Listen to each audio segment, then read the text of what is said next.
Pemirsa PT Jasa Marga menyatakan bahwa masyarakat pengguna jalan layang MBZ Tol Jakarta Cikampek memiliki mobilitas harian tertinggi. Namun sejumlah fakta terungkap mengenai kasus korupsi dalam pembangunan jalan layang ini. Untuk mengetahui seperti apa mobilisasi warga yang menggunakan jalan layang MBZ Tol Jakarta Cikampek, kita akan bergabung dengan jurnalis Metro TV Rona Marina langsung dari jalan layang MBZ. Selamat pagi Rona, seperti apa kondisi di jalan tol MBZ pada saat ini?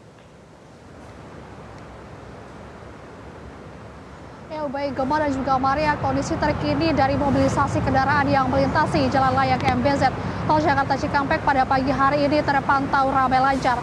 Di mana kami melihat dominasi kendaraan yang melintasi jalan layang MBZ Tol Jakarta Cikampek ini merupakan kendaraan-kendaraan pribadi roda 4. Meskipun demikian, kami juga melihat adanya truk-truk angkutan barang kemudian bus juga yang melintasi jalur ini.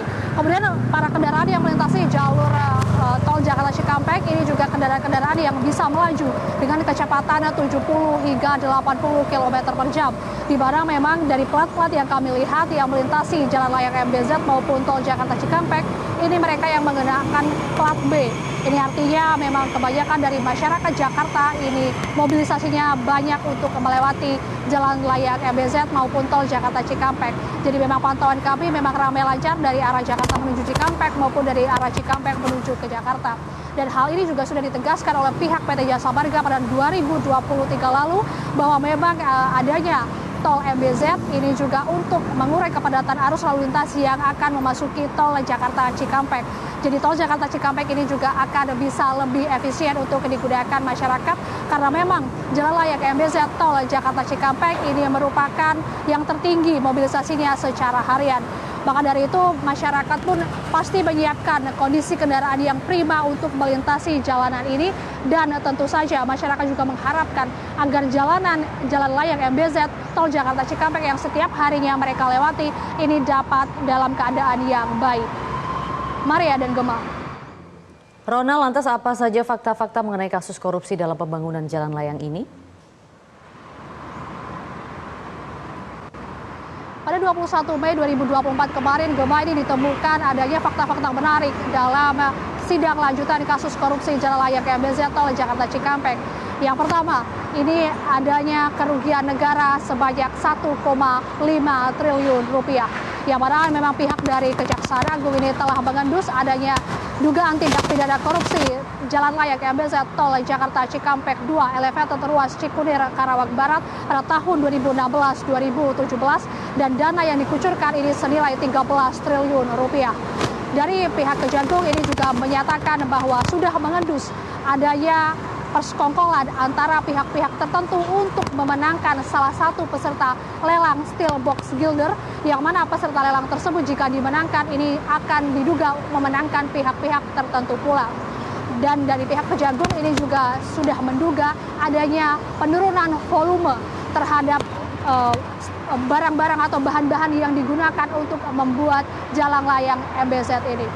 Kemudian untuk fakta yang kedua, kualitas dari beton yang digunakan jalan layang MBZ ini tidak sesuai dengan standar nasional Indonesia atau SNI, di mana memang seharusnya temuan dari kesaksian direktur PT 3D membran utama ini menceritakan bahwa dirinya ini pernah diberikan tugas oleh BPK untuk melaksanakan proses pemeriksaan fisik dalam rangka audit pada proses pembuatan jalan layang MBZ ini.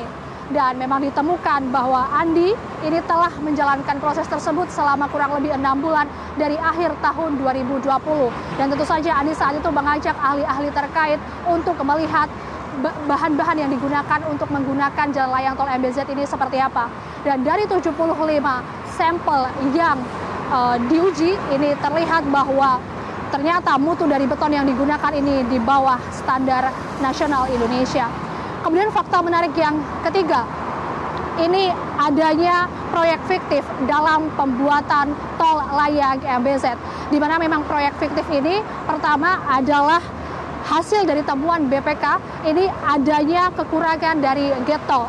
Kemudian yang kedua, pekerjaan yang dilakukan oleh KSO Waskita Akset di luar skop dari kontrak dengan PT JJC. Ini salah satunya menginstruksikan agar menggunakan SNI Geotechnic Safety Factor yang 1000 tahun daripada yang 500 tahun, sehingga membutuhkan dana lebih senilai 1,4 triliun rupiah. Kemudian dari Direktur Operasional Waskita Beton Sugiarto juga mengakui sebelumnya pernah diminta oleh BPK untuk menyiapkan dana fantastis senilai 10 miliar rupiah.